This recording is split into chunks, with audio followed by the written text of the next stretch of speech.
छत्तीसगढ़ में साय कैबिनेट विस्तार, मंत्रिमंडल विस्तार, इस पर सस्पेंस आखिरकार खत्म हो गया। बुधवार सुबह 11 बजे राजभवन में 3 विधायक मंत्री पद की शपथ लेंगे। तैयारियां जोरों पर हैं। नए मंत्रियों के लिए वाहन तैयार हैं। विधायकों को राजभवन बुलाने पत्र जारी हो चुके हैं। दिन भर बहुत कुछ संकेत मिले और शाम होते होते पिक्चर पूरी तरह साफ। देखिए जरा। सजा राजभवन, नए वाहन तैयार, विधायकों को बुलावा, दिन, वक्त, नाम हुए तय। तो दिन और समय आ चुका है जब छत्तीसगढ़ में साय मंत्रिमंडल में रिक्त स्थान भरे जा रहे हैं। बुधवार सुबह 11 बजे 3 विधायक मंत्री पद की शपथ लेंगे। राजभवन में तैयारियां हो चुकी हैं। सत्ता पक्ष के विधायकों को सचेतक सुशांत शुक्ला ने बुधवार सुबह 10:30 बजे राजभवन पहुंचने बाबत पत्र लिख दिया है। प्रदेश के मुख्यमंत्री विष्णुदेव साय ने बताया, इंतजार की घड़ियां खत्म। तो वहीं बीजेपी प्रदेश अध्यक्ष किरण सिंहदेव ने साफ कहा, कल राजभवन में मिलते हैं। अब इंतजार की घड़ी आप लोगों की पूरी हो रही है। मुझे ऐसा लगता है विस्तार तो होना ही है। हमारा संगठन का वो हुआ कि नहीं, और विस्तार तो होना ही है। मैंने हमेशा इस बात को कहा है कि ये मुख्यमंत्री जी का, आदरणीय मुख्यमंत्री जी का विशेष अधिकार है। तो कल अपन लोग मिलेंगे कल वहीं पे, अगर ऐसा स्थिति होगी। उधर शपथ लेने वाले नए मंत्रियों के लिए वाहन तैयार हो चुके हैं। छत्तीसगढ़ स्टेट गैरेज अधीक्षक ने 3 गाड़ियों के तैयार किए जाने की बात बताई। देखिए क्या है कि हमारे तरफ से 3 गाड़ियां हमने तैयार करके रखा हुआ है। जैसी भी खबर आएगी तो तुरंत हम गाड़ी करके भेज देंगे तुरंत। अधिकारियों के द्वारा भी कहा गया है कि आपके पास में गाड़ी तैयार करके रखिए, है ना। जैसे ही अगर वहाँ से खबर आती है तो तुरंत गाड़ी भेजना है। इधर कांग्रेस दावा कर रही है कि मंत्रिमंडल विस्तार के साथ ही साय सरकार की उल्टी गिनती शुरू हो जाएगी। कल तो कुछ राजभवन में कि मंत्रिमंडल का विस्तार होने वाला है। कल तो राजभवन में कई लोगों की गाड़ी अंदर तक भी जा चुकी थी। 3 दिनों से इतना हल्ला मचा हुआ है। मंत्रिमंडल का विस्तार बार बार टल रहा है।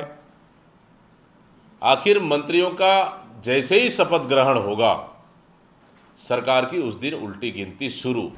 वैसे बताया जाता है कि विपक्ष के दावे के उलट मंत्रियों के नाम की घोषणा के पहले उपजने वाले असंतोष और गतिरोध को दूर करने प्रदेश के सबसे सीनियर नेता और पदाधिकारियों ने मेल मुलाकात और प्रयासों का सिलसिला शुरू कर दिया है।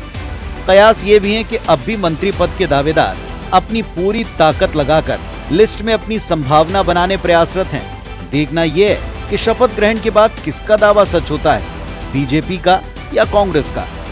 राजेश राज और स्टार जैन के साथ सौरभ सिंह परिहार, IBC 24 रायपुर।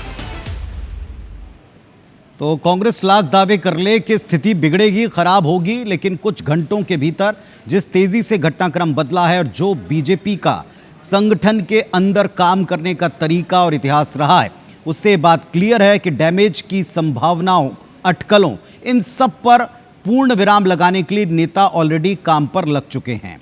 और अब वो तस्वीर सामने आएगी जब 3 चेहरे शपथ लेते दिखाई पड़ेंगे। क्या और भी कुछ बदलेगा, ये कुछ घंटों में साफ होगा। वैसे ये साफ है कि छत्तीसगढ़ में साय कैबिनेट विस्तार हो रहा है।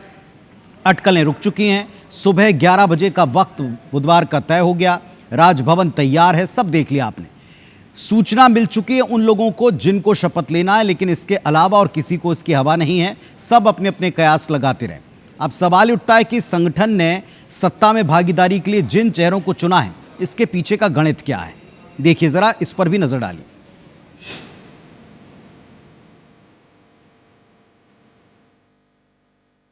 बुधवार को 3 विधायकों के मंत्री बनने के बाद साय कैबिनेट में मंत्रियों की संख्या 14 हो जाएगी। यानी हरियाणा फॉर्मूला यहां भी लागू हो जाएगा। जो विधायक कल शपथ लेने वाले हैं, उनमें दुर्ग शहर से बीजेपी विधायक गजेंद्र यादव, अंबिकापुर विधायक राजेश अग्रवाल और आरंग से बीजेपी विधायक गुरु खुशवंत साहिब का नाम पक्का बताया जा रहा है।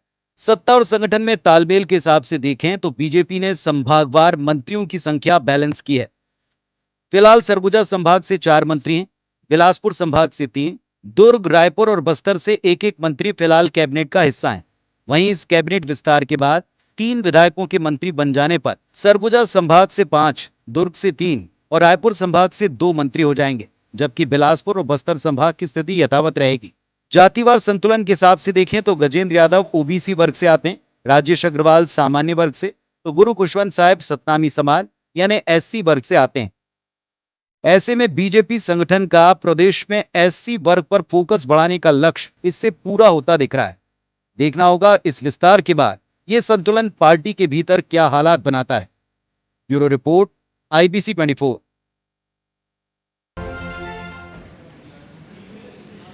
तो आपने देखा कि किस तरह और किन आधार पर इन चेहरों को चुना गया होगा। इन चेहरों के पास सूचना पहुंच चुकी है। बंगलों के बाहर की सफाई, रौनक और पूरी तैयारी के साथ साथ नेताओं की बॉडी लैंग्वेज और कॉन्फिडेंस बताता है कि इनके पास ये इंफॉर्मेशन आ चुकी है। आधिकारिक तौर पर कोई घोषित नहीं कर रहा, लेकिन सबको पता है कि ये चेहरे शपथ ग्रहण करेंगे। अब आपको बताते हैं कि बुधवार को होने वाला ये जो मंत्रिमंडल विस्तार है, इस पर सबसे बड़ा अपडेट क्या है।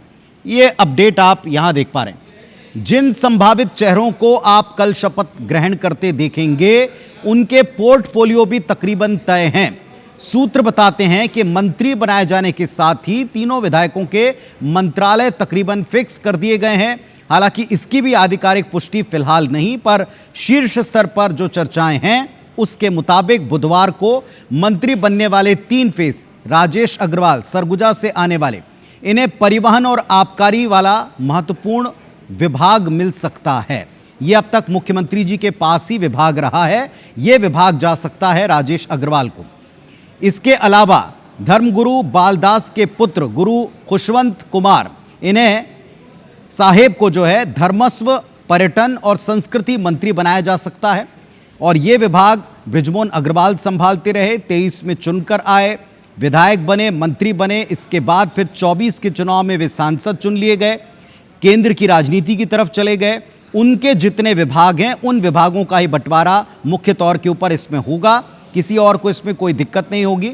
तो इसमें आपको दिखा सकते हैं कि धर्मस्व, पर्यटन, ये मंत्रालय मिल सकते हैं उनको, साहेब को, जिनको लेकर के ये अटकलें हैं कि एससी वर्ग को साधने के लिए इनके फेस को आगे किया है। तो खुशवंत कुमार के विभाग हो सकते हैं। इसके अलावा परिवहन और आबकारी सबसे महत्वपूर्ण विभाग, ये मिल सकता है सामान्य वर्ग से आने वाले राजेश अग्रवाल को। इसके अलावा धर्मस्व, पर्यटन, संस्कृति गुरु खुशवंत साहेब, ये आपको दिखा चुके हैं। और गजेंद्र यादव को स्कूल और उच्च शिक्षा, ये 2 प्रमुख डिपार्टमेंट जो बृजमोहन अग्रवाल 2023 में चुनाव जीतने के बाद संभाल रहे थे, एजुकेशन के दोनों महत्वपूर्ण विभाग, ये उनके जिम्मे जा सकते हैं। तो ये बड़े अपडेट्स हैं जो आज की तारीख में कहे जा सकते हैं। गजेंद्र यादव को जिस तरह के विभाग दिए गए या दिए जा सकते हैं, इनको लेकर अटकलें चलने लग गई।